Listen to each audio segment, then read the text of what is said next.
Good morning everyone, আশা করছি তোমরা সকলে ভালো আছো। আর আমিও কিন্তু ভালোই আছি। তো দেখো, আজ সুন্দর একটি সকালে চলে এলাম তোমাদের সামনে। তো দেখো, আজ মেঘলা আকাশ, আর সকাল সকাল আমাদের গোপুসোনা উঠে যাচ্ছে ঘুম থেকে। তো আমার মেয়ে কিন্তু গোপুসোনাকে ঘুম থেকে ওঠালো, আর এই যে দেখো ভালো করে মুখ কিন্তু মুছিয়ে নিচ্ছে। দুই গোপুসোনা বসে আছে পাশাপাশি।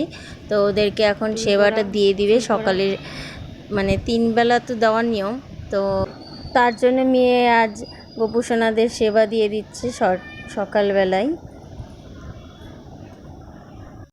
তো গোপুসোনা দেখতে পেলে সকাল সকাল ঘুম থেকে উঠে গেল, আর আমি চলে গেলাম কিন্তু সোজা রান্নাঘরে। তো এখানে দেখতে পেলে কতগুলো পটল নিয়ে নিয়েছি। তো এখন কিন্তু আমি পটলগুলো বেশ ভালো করে ছুলে নেব। আর বুঝতেই পারছো পটল দিয়ে কী করবো। তো পটল দিয়ে কিন্তু আজ রসা করব পটলের, আর মুসুর ডাল করব, আরও কি কি করব সেটা সবটাই তোমরা দেখতে পাবে। তো তার জন্য কিন্তু বন্ধুরা তোমাদের আমার সঙ্গে জুড়ে থাকতে হবে এই ব্লগে। তো চলো দেখতে থাকো।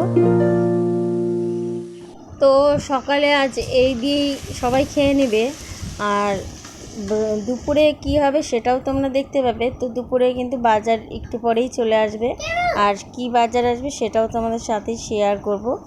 তো চলো আমি ঝটপট করে রান্নাটা সেরে ফেলি। আর এদিকে দেখো ভাতটা প্রায় হয়ে আসার মধ্যেই, তো ভাতটা কিন্তু আমি নামিয়ে ফেলবো একটু পরেই। তো চলো ভাতটা দেখো, আমি এই যে গ্যাসটা কিন্তু বন্ধ করে দিলাম ওই পাশে। তো এখন ভাতটা নামিয়ে নেব। আর এখানে দেখো এই যে রসা কিন্তু ফুটে এসছে। তো রসা কিন্তু প্রায় হয়ে আসার মধ্যেই, আর করব একবারে ঢ্যাঁড়স ভাজা। তো এই যে দেখো ঢ্যাঁড়সগুলো কিন্তু প্রায় ভাজা ভাজা হয়েই এসছে। তো চলো ফটাফট করে ফেলি। তো এই যে দেখো গরম গরম মুসুর ডাল ধোয়া উঠছে। তো সব রান্না বান্না কিন্তু আমার কমপ্লিট হয়ে এসছে। তো আর বাজারও কিন্তু চলে এসছে। তো দেখো বাজারে কি এনেছে দেখতেই পাবে। তো বাজার থেকে কিন্তু আজ ইলিশ মাছ এনেছে, তো সেটা তোমাদেরকে এক্ষুনি দেখাচ্ছি। তো এই যে ভাতটাও দেখে নিলে, আর এই যে দেখো ইলিশ মাছ এনেছে। আর তো ইলিশ মাছটা কিন্তু কচু দিয়ে রান্না হবে, এই শোলা কচু দিয়ে রান্না করলে বেশ ভালো হয়। তো বন্ধুরা চলে এসেছি কিন্তু অনেকক্ষণ পর, দুপুরে পুজো টুজো দিয়ে তারপরে কিন্তু আবার চলে এসেছি একবারে খেতে। তো এই যে দেখো মাছের ঝোলগুলো বাড়া হয়ে গেছে। তো দেখতেই পেলে ইলিশ মাছের মাথা দিয়ে কিন্তু কচুর শাক হয়েছে আর মাছের ঝোল। তো চলো খেয়ে নিই। তো বন্ধুরা এখন কিন্তু বিকেল হয়ে গেছে, আর দুপুরবেলা খাওয়া দাওয়া করে কিন্তু আমি ঘুমিয়েছিলাম, আর একটু আগেই উঠলাম। তো এখন যাব রান্নাঘরে।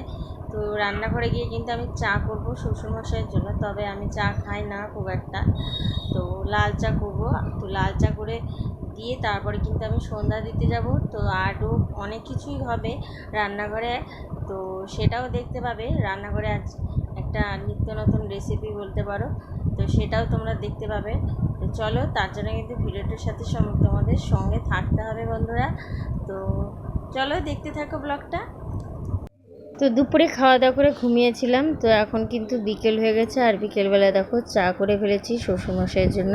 তো চলো চাটা দিয়ে এসি। তো চা করে আমি চলে গেছিলাম সোজা সন্ধ্যা দিতে। তো সন্ধ্যা দিয়ে এখন কিন্তু আমি যাচ্ছি রান্নাঘরে। তো যা একটা জিনিস বানাচ্ছে, মানে বড় যা, তো সেটা তোমাদের সামনে দেখাবো। তো চলো যা কি বানাচ্ছে দেখতে থাকো। তো এই যে দেখো চলে এসেছি। বলো তো এটা কিসের গোলা আর কিসেরই বা বড়া? বুঝতে পারছো, এটা কিন্তু কাঁঠালের বড়া। তো তোমরা কে কে কাঁঠালের বড়া খেয়েছো অবশ্যই কমেন্টে জানিও। তো কাঁঠালের বড়া কিন্তু বেশ খেতে ভালোই লাগে, একদম অনেকটা তালের বড়ার মতনই।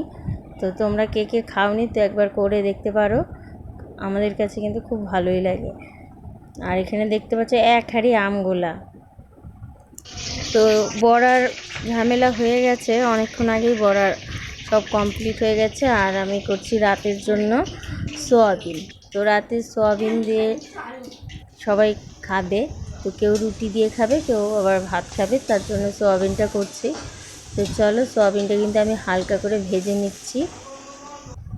আর এখানে দেখতে পাচ্ছ ওই যে পেঁয়াজগুলো লাল লাল হয়ে গেছে, এরপরে কিন্তু আমি মশলাটা দিয়ে দিব। এই যে পেঁয়াজ বাটা রসুন বাটা দিয়ে কিন্তু এবার কষিয়ে নিচ্ছি। দেখো এটা কষাতে কষাতে এর মধ্যে কিন্তু আমি জিরে আদা বাটা, লঙ্কা বাটা সব দিয়ে দিব। এই যে দেখো দিয়ে দিলাম, জিরে বাটা আছে, লঙ্কা বাটা আছে, আর হলো ধনে গুঁড়ো এর মধ্যে একবারে মিশিয়ে তারপরে দিয়ে দিলাম। তো চলো এটা এখন কিন্তু অনেকক্ষণ ধরে কষিয়ে নেব।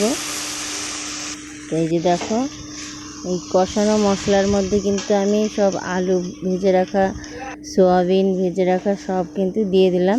তো এটা তো 5-7 মিনিট রেখেই কিন্তু আমি জল ঢেলে দেবো। তো চলো এই যে দেখো এখন কিন্তু আমি জল দিয়ে দিলাম। তো এখন জল দেওয়ার পরে কিছুক্ষণ ফুটবে, তারপরে দিয়ে দিব কিন্তু আমি গরম মশলা। তো দেখো এই যে কেবল কিন্তু এক সাইড থেকে ফুটছে, দেখতে পাচ্ছ তোমরা। তো এটাও যখন ভালোভাবে ফুটে যাবে তারপরে কিন্তু আমি দিয়ে দেবো শাহি গরম মশলা। তো এটা দিলে আরও ভালো লাগে খেতে। তো দেখো এই যে রেডি। তো খাবার নিয়ে চলে এসেছি, তো এখন আমরা কিন্তু খেয়ে নেব। তো বন্ধুরা আমরা এখন খাওয়া দাওয়া তাহলে স্টার্ট করি। আর আজকের মতন ব্লগটা এখানেই তাহলে শেষ করছি। তো তোমরা ভালো থেকো, সুস্থ থেকো। তো দেখা হবে কিন্তু আবারও নেক্সট ব্লগে। তো চলো টাটা।